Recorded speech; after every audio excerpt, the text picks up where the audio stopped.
11:00. 1 hour ago. Part 2 pa yun. May part 1 mas nauna. 2 hours ago. Grabe ka naman. Pebbles, may pasabog ka na naman. Bakit to?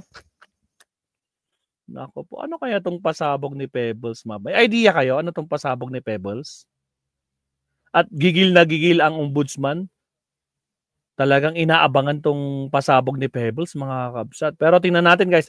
Panoorin natin. Kasi napanood ko lang, few seconds lang, mga 10 seconds lang. Grabe yung pasabog na, 10 seconds pa lang.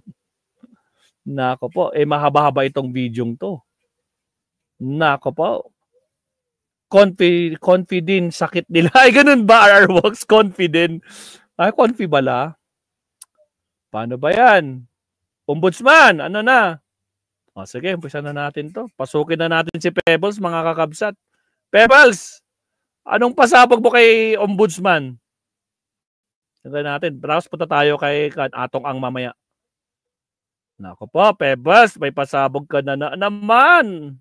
Dahil malapit ka nang mag-retire, kailangan na. So dahil malapit ka nang mag-retire. Ay, grabe naman. Magre-retiro na nga sa July 2027.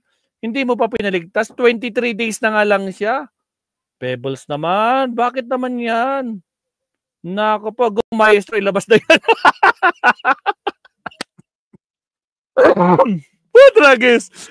Gigil na yung mga kasama natin. O, sige, tuloy. Pebbles. Nako po. Marites, anomalies in ombudsman. Mga anomalya daw, mga kabsat. It's July na.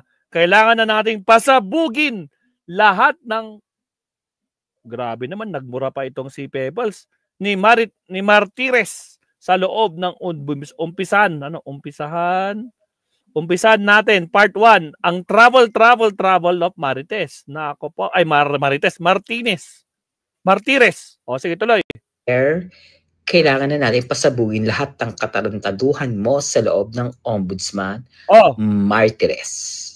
Okay? Are you ready? Kayo guys, ready na ba kayo? Type ready. Nang kamuti. Pinapanda tayo ni Pebbles. Type ready. Ready na. Game na. Game na. Tragis. Ay, grabe. Ano kaya itong pasabog ni... Pebbles, mga kakapsat? Kalibitin na ang gatilyo para sumabog na yun. Nako po, kalibitin na daw. Ready na daw si Smooth Jazz. Si Smooth Jazz lang ang ready? Yung iba, hindi pa siya ready? Ready na rin ata si Ma'am Eva. Feeling ko ready na siya. Ready na si Gracious Grace. Nako po.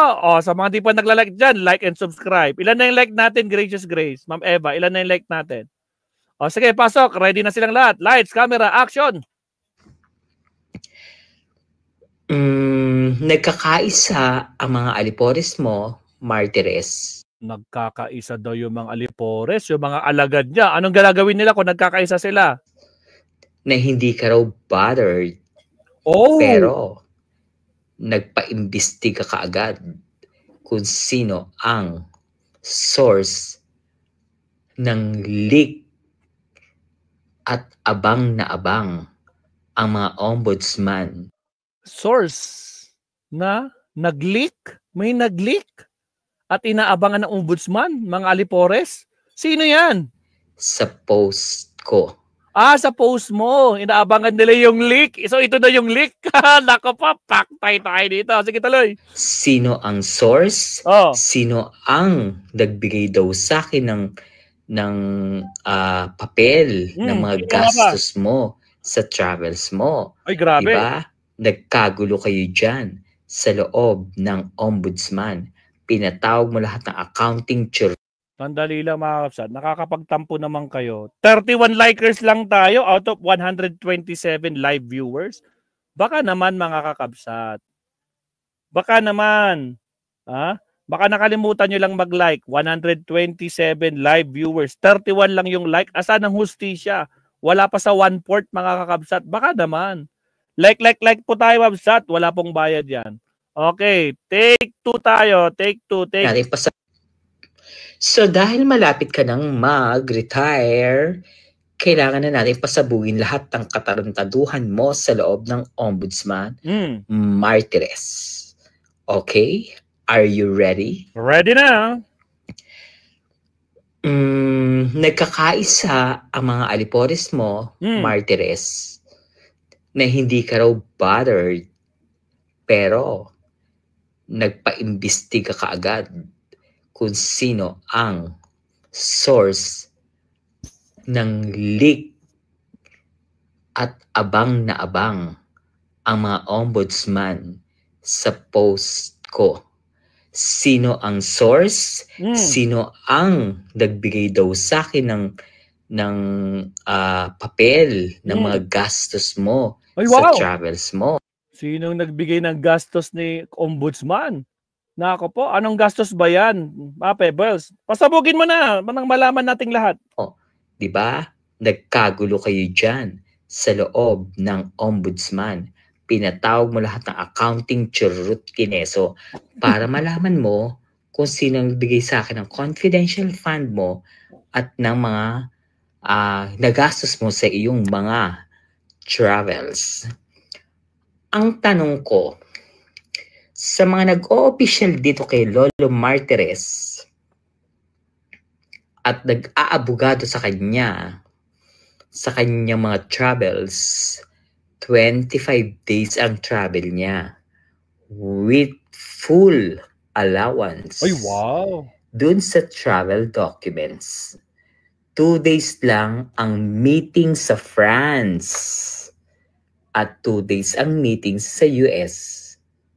Ang basehan ng 21 days na may allowance ka.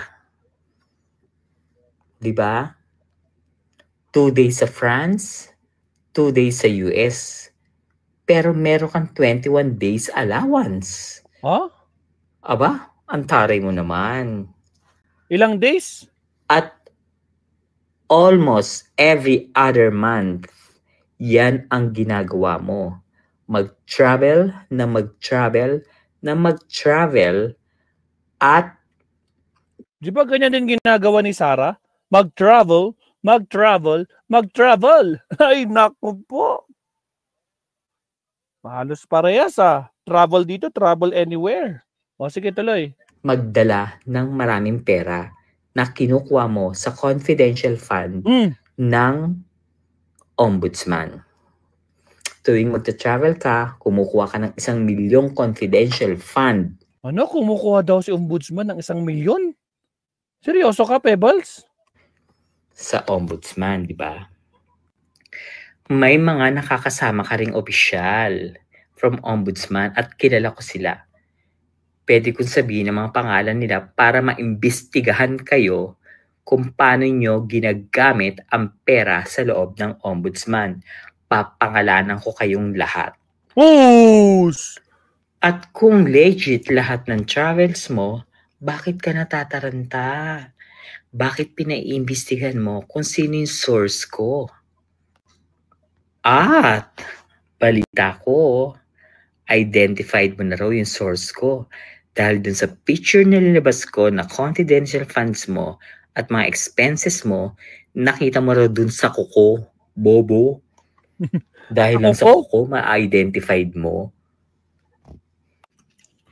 What if yung source ko ay very close sa'yo na pinakikisamahan ka lang dahil sukang-suka na siya sa pinaggagawa mo sa loob ng Ombudsman? Chururut, sok. Marami pa to. Nako po. Kayo mga taga-Ombudsman huwag kayo mataranta. Kung ako sa inyo, it's time na bumaligtad na kayo dahil lahat kayo madadamay. Agoy. Hindi ako titigil. I have all the evidence. Nako po.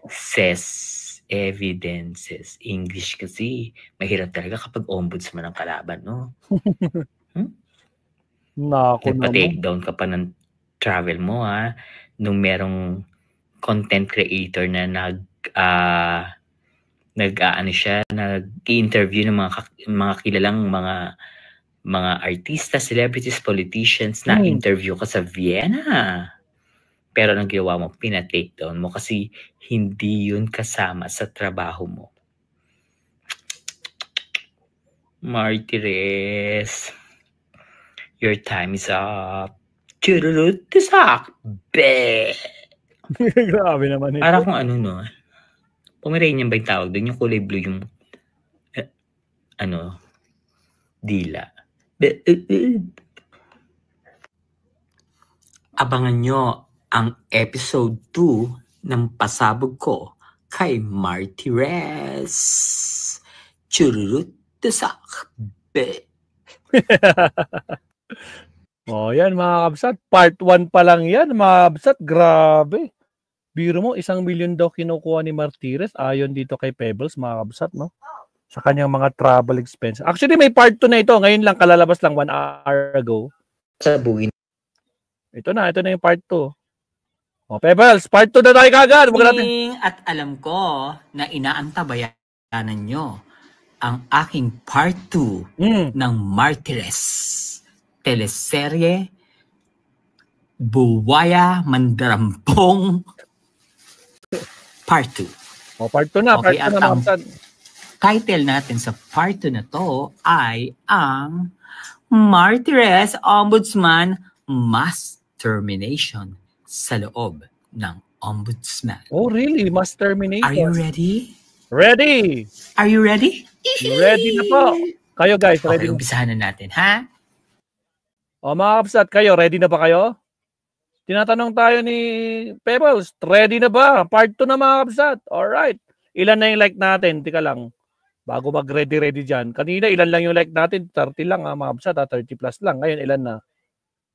48. Putragis mga kakabsat. Anak ng kamote. 48 lang talaga yung nagla-like kay Maestro. Baka naman nakakalimutan nyo mga kapsat. Shout out sa 138 live viewers. 100 pa sa inyo, hindi pa nagla-like. Baka naman. Like po tayo, Babsat. Baka nakalimutan nyo lang mag-like. Okay, tuloy tayo. Chururut, pasok! So, kasi isinulat ko siya dahil ayoko magkamali. Okay, good. Kaya, siyempre, kailangan yung sulat, kailangan accurate. Kung sino yung babanggitin mo dyan, kung ano man yan, dapat accurate. Kung hindi, masa-cyber libel ka dyan. O, sige, tuloy. Basahin ko na lang sa inyo kung ano yung ginawa niya na mass termination this May and bago pa mag-May, nagma-mass termination, nagte-terminate na siya ng tao sa loob ng ombudsman. At ang ikaloka nyo dito ay kung bakit siya nagte-terminate ng mga staff na matagal nang nagtatrabaho sa loob ng ombudsman for almost 10 to 15 years yata yun.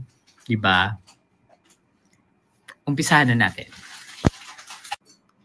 At dahil sa bulag ang lola nyo kapag walang salamin, so magsasalamin tayo and then babasahin ko lahat ng ginawa kong report na nakuha ko sa loob ng kuweba ni Batman ni Ombudsman Martires. Ice ring cut out. Okay. I'm sorry.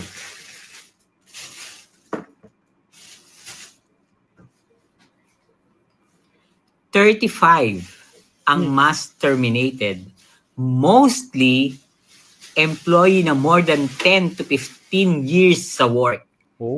Binalik mga ibinalik ang mga iilan na loyal sa kanila, pero sa ibang linya ng work, mga hindi loyal ay wala ng work.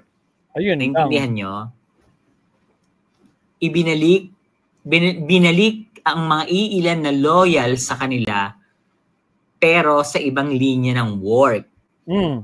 Yung mga hindi loyal ay wala na sa work. Tinanggal na. Yan.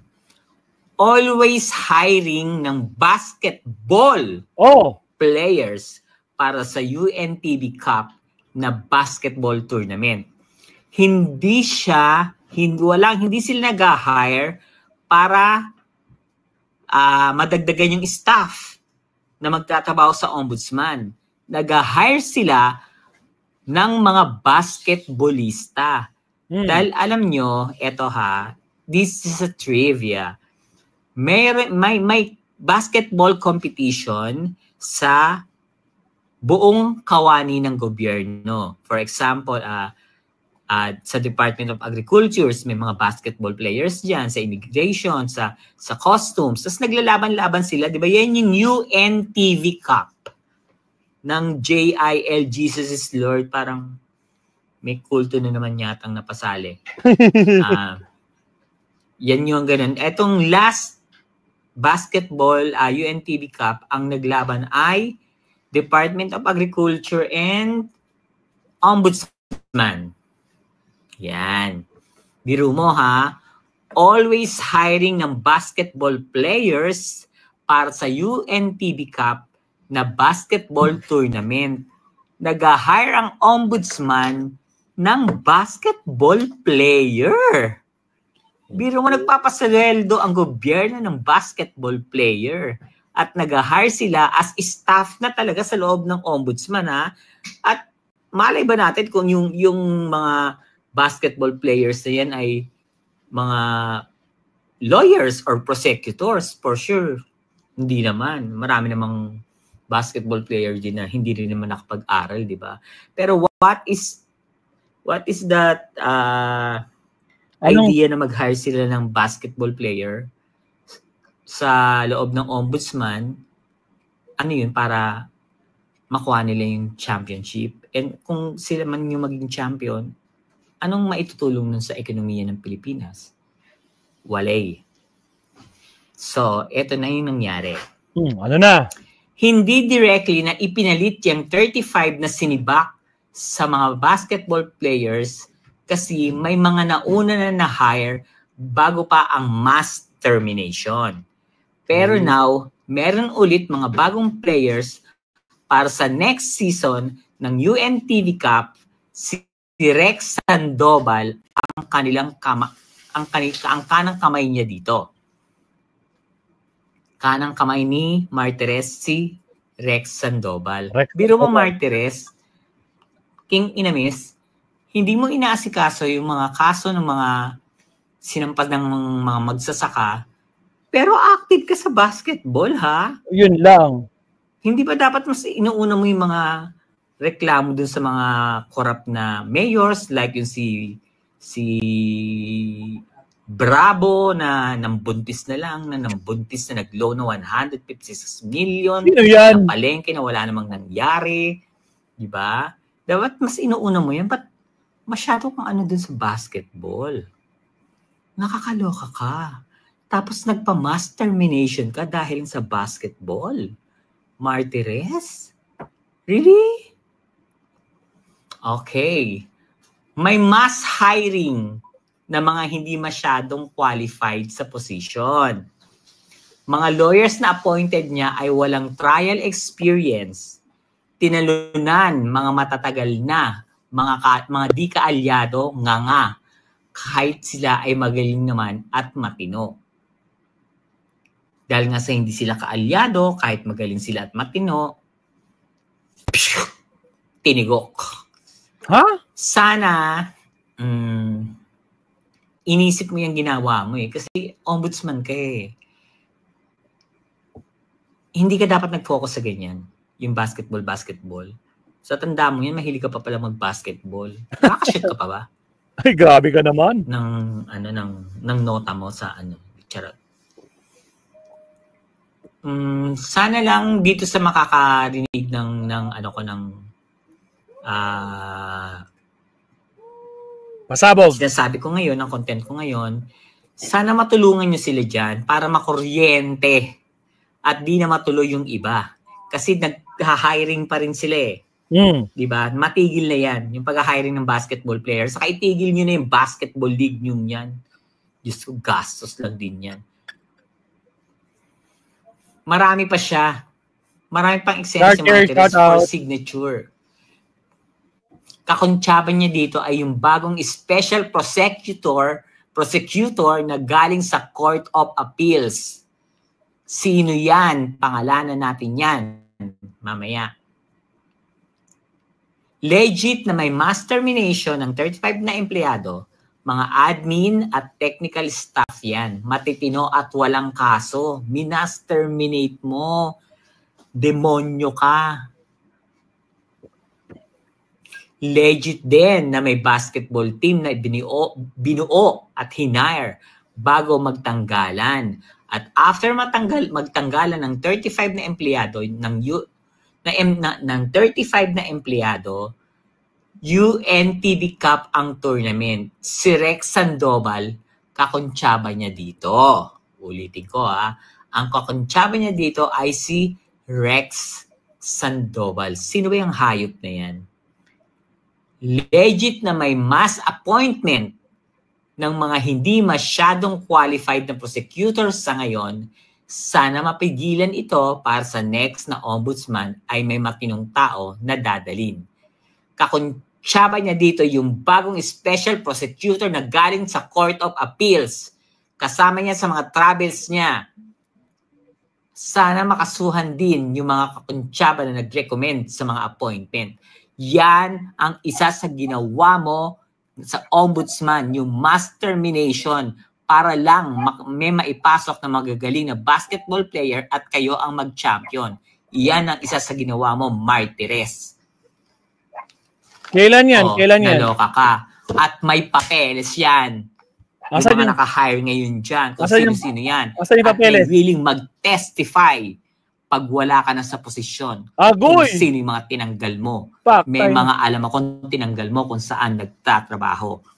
Kaya ikaw, humanda ka, matanda ka. Churut, tusok.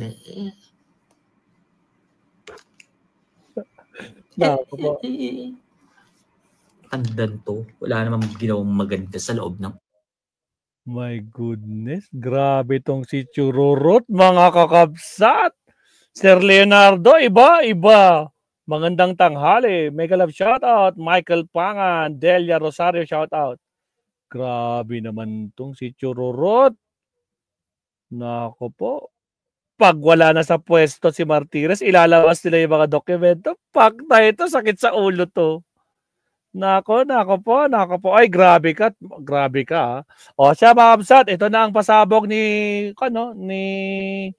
meron pa ba to? Baka meron pang pangatlo. May part 3 pa ba to? Dali ka silipin nga natin. Baka malay natin may part 3 Dalawin natin si Pebbles. May part 3 ba to? O, part 2, 1 hour ago. Wala siyang bago guys. Yun lang. Okay na. Okay, walang bago. Part 1 and part 2 lang. Baka mamayang gabi yung part 3. But anyway, Babsat, no? Nako po. O siya, balik na tayo. Punta naman tayo sa next topic natin. Pero syempre, guys, huwag kalimutan mag-like and subscribe. Maraming salamat, Ma'am Sylvia Labi Comila. Nasa YouTube, nasa Facebook siya, mga kabsat. Nanonood siya sa Facebook natin. Salamat po, Madam. Baka naman yung mga players na na-hired, sa kanya yung 3 points. Sabi ni Ice Rainbow, tragis. Pack tayo dyan. O, siya. Next topic tayo, mga kabsat. Punta naman tayo dito sa mga hinaing na mga biktima ng pamilya. Biktima ng pamilya ng mga sabongeros. O sige. Pero bago yan, syempre mga kabsat, like and subscribe tayo at syempre countdown ulit tayo mga kakabsat.